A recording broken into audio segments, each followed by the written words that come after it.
Hello and welcome to Faithfully Stampin' with Jennifer Helm. I am Jennifer Helm, the Faithful Stamper, and I'm an independent demonstrator with Stampin' Up.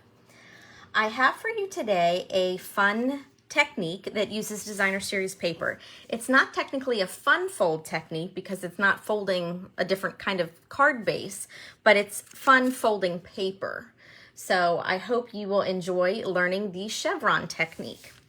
This is pretty simple, does not require a lot of supplies, and could very easily be mass-produced and would be great for any occasion depending on what paper you used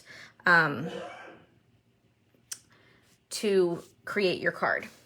So let's go ahead and get started, and I'll show you how to make it.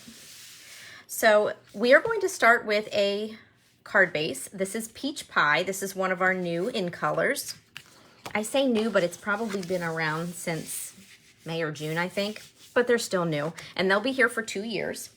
So this is Peach Pie, and to our Peach Pie, we are going to add a piece of cardstock that is a little bit bigger than what I consider my normal standard insert. That's normally 5 1/4 by 4. This one is 4 1/8 inches wide by 5 3/8 of an inch tall. And I made it a little taller just so that my paper chevrons fit a little bit better onto the card front. And that way they're not hanging over the edges. All right, so I'm gonna go ahead and glue this down first. Since I'm primarily gluing paper down instead of stamping on this, I'm gonna go ahead and glue everything down. Normally I stamp and then position everything, but minimal stamping on the front. Okay, so there we go. You can see it's a very narrow border around the outside of the card. So next we're going to take 5 strips of designer series paper that are 1 inch wide by 2 1/2 inches tall. I recommend checking your paper front and back. Make sure they go together because you will see both sides. And not all paper is like this one that coordinates beautifully on the front and the back. Every now and again we get some pages that would be clashing horribly if you saw both sides. So just check and make sure you keep that in mind. And also, you may want to go with something more non-directional like these 2 prints, because that way you don't have to worry about it looking a little odd on your card. So something like this or florals are a great idea for this technique. All right, so again, they're 1 inch by 2 1/2. So what we're gonna do, I started out when I made these cards folding all the pieces at once, and then I realized I kind of encountered a problem, so I actually fold as I go. So I'm gonna take 1 strip and decide which print I want on my triangles facing up to start. So this is going to be kind of the inside, and then this will be the outside, so to speak. So what I'm going to do is I'm going to fold my top corner down just to meet the side, and basically fold it down a triangle so that I have a straight angle at the bottom, just like this. And you can, if you want, take a bone folder and burnish these. Your flaps will lay down a little bit more if you do that with all of them. So then once I have this folded, I'm going to rotate it around and do the same thing. Again, fold that corner down, match the edge, a little bone folder action here. You want your paper to look like this with parallel angles and not with the 2 angles kind of pointing down like you made the roof of a house. You want it to look like this. Then what you're going to do is flip it over, and you can use liquid glue or any kind of adhesive you like for this technique. Put some glue on the back, keep your flaps folded in so you've kind of got this. Is this a parallelogram? I wasn't good at math and geometry.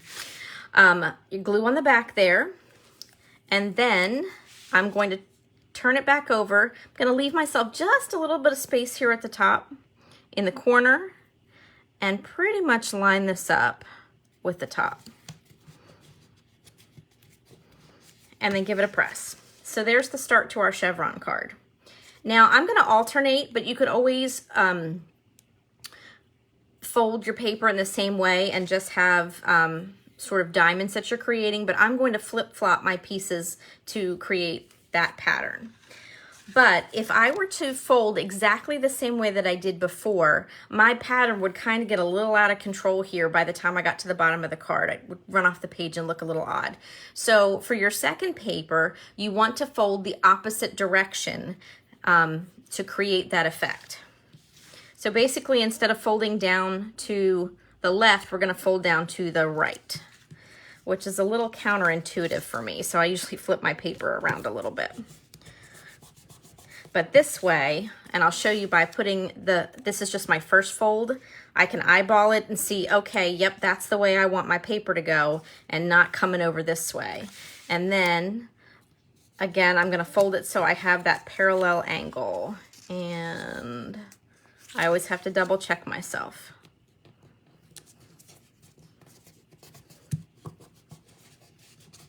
Okay, so there's that piece. A little glue on the back. And then I'm just going to line the fold here on my triangle and line them up together. So basically I'm forming a diamond. And again, you could see, you could make it so that patterns match, or you can flip them so they're different. Okay, again, back to the first piece. And I'm gonna fold down to the left. Really, the best way to get the hang of this technique is to make it. Because once you start folding, once you get your first card done and you figured out the paper, it will go very, very quickly. You can learn from my trial and error. Okay, again, put those two together, give them a press. And then this one goes the opposite direction. Okay, so we're almost done.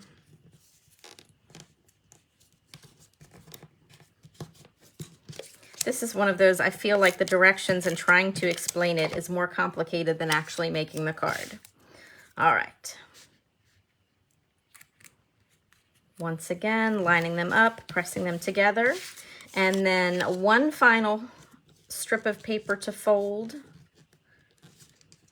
Now, if you are looking at this technique and thinking, I like the look, but I do not like all these little flappies that are being created, I have a very easy solution for you. I had one card that I made that just did not want to cooperate.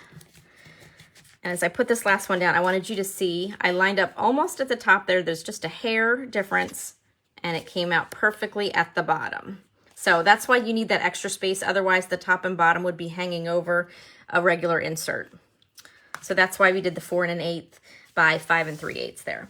But as I was saying, if you don't like how all these flaps are up in the air, you have two choices. First of all, you could very carefully come in with your bone folder and crease the seams again and kind of encourage them to lay down.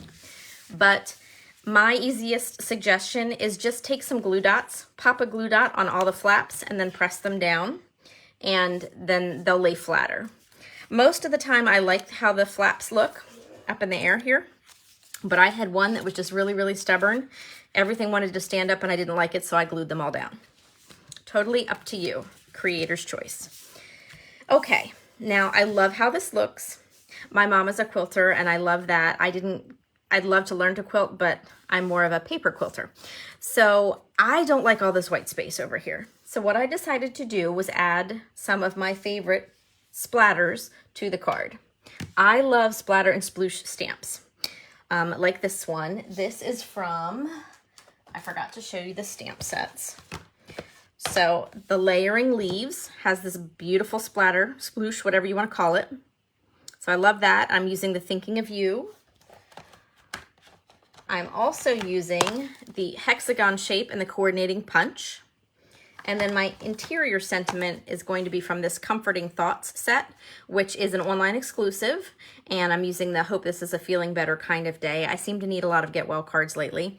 And for our online exclusives, you can check them out here at my website. And we have a whole line of online exclusives, and we just debuted some new scrapbooking materials online only. So be sure to check them out if you're a scrapbooker. So I'm going to use Pretty in Pink, and I'm just going to add a couple of splatters think I'll try something different on this card and see. Fill in some space. Okay. Then what I'm going to do is create my sentiment piece. So I have a scrap of white. I'm going to take my hexagon outline, and actually, before I do any more stamp, I'm going to bring over my Stampin' Pierce mat. This is a thick piece of foam, so you can use a thin piece of foam or a catalog even under photopolymer stamps like this one that are clear. They don't have that built-in cushion, and so if you give it just a little extra cushion underneath, you get a perfect impression 99.9% of the time. See, look how pretty that looks. And all I needed was a little extra cushion underneath. All right, so that was pretty in pink. That's another one of our new in colors. I'm gonna add my Thinking of You, just like that. And then I'm gonna set this to the side just for a minute because since I've got my mat out, I'm gonna go ahead and stamp my insert. This is 5 1/4 by 4, which will go on the inside. And here is my inside sentiment. And then to keep everything coordinated, back to the pretty in pink, couple little splatters, top and bottom corner, and then last but not least, my envelope. Another little pink splatter. Everything's now nicely coordinated, and all I have to do is put it together. So my envelope is done. Insert gets glued into, I think I'm running a little low here. Also running off the paper. Oh, no. Whew. I love my Stampin' Seal because it really sticks, but I do not want it to stick there. Okay, there's the insert. Now you could stamp directly on your card base here if you like, but I wanted to add the sentiment, so here's my hexagon punch. This is one of my favorites. I highly recommend it. It's a great staple to have in your collection. I use it a lot. And I could glue this on flat, or I could use dimensionals, which is what I'm doing here. And one advantage to these cute little flaps is that you can take your shape and kind of tuck it inside. So that is what I'm gonna do once I get my dimensional backing off here. I'm gonna take my hexagon and I'm actually gonna slide it in as far as I can, and it actually nestles in perfectly with those little flaps. And then to finish this off, I'm just gonna add a little bling. I have some of our In Color shimmer gems and my Take Your Pick tool. Oop, hold on one second. I dropped the clear lid for this on the floor, and I knew if I didn't pick it up, it would disappear forever, or I'd step on it. All right, so here I'm gonna add just a little bit of bling. And as usual, placement is always, where should I put that? There we go, I think I like that. So, just like that, there is our chevron paper folding technique. So you can obviously change up the look of your card by different papers, different colors. For example, here I just flipped my color scheme. I used Peach Pie base, basic white layer. Here I used basic white base and Peach Pie layer. Same card, very different looks using the same supplies, just flipping the colors. And here is the first card that I made using this technique. This was the one where the paper did not want to cooperate, so I actually glued down all my flaps. And I really didn't like this, which is why this card was born, because I like that a whole lot better. Okay, so obviously this is kind of bare bones and simple, but not boring because you've got this lovely paper pattern going on. But if you want, you can dress it up a little bit. So what I have done next is added some additional punches. Here I used our modern oval punch, but then I paired it with our bow punch. I pulled all the colors out of my designer series paper. And here, instead of plain cardstock, I used another piece of designer series paper. Again, the chevron technique, a little bit of bling, ready to go. Now, I wanted to show you here, I did the alternating pattern again, but on this card, same supplies, slightly different look because I folded the paper keeping the green floral up on all the pieces. Again, I still had to fold the opposite direction, but you can see the difference in the, when you don't fold the opposite direction, you can see how the chevron, it's a bigger chevron, I guess I could say, because if you continued it, it would still repeat, but it's not much of a zigzag like this one. So that's why you have to be careful when you're folding your pieces, which I learned trial by error here. So again, just stepped up a little bit with some additional punches, and then here I used matching paper on my envelopes as well to keep the theme going. Each sample that I made became my next favorite sample, and I've got my 2 favorite samples for last. So we talked about how you can use cardstock or DSP for your background.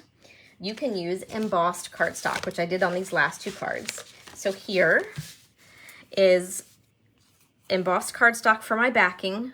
I let the DSP do the talking, a simple layer and some gems, and look at that card, very striking. I really, really like this. This is our online exclusive zinnia paper. It's our Simply Zinnia Suite, bright and colorful. And then, because I like to give you options, you can actually turn the pattern sideways.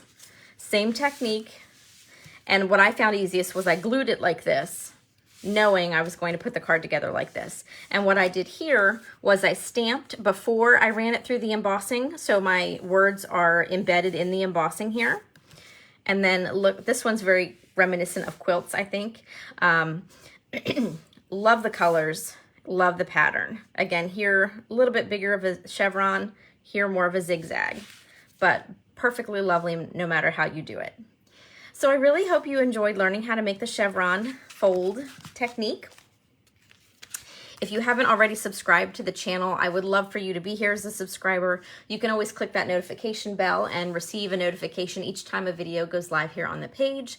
And if you're so inclined, you can find me on Facebook as The Faithful Stamper.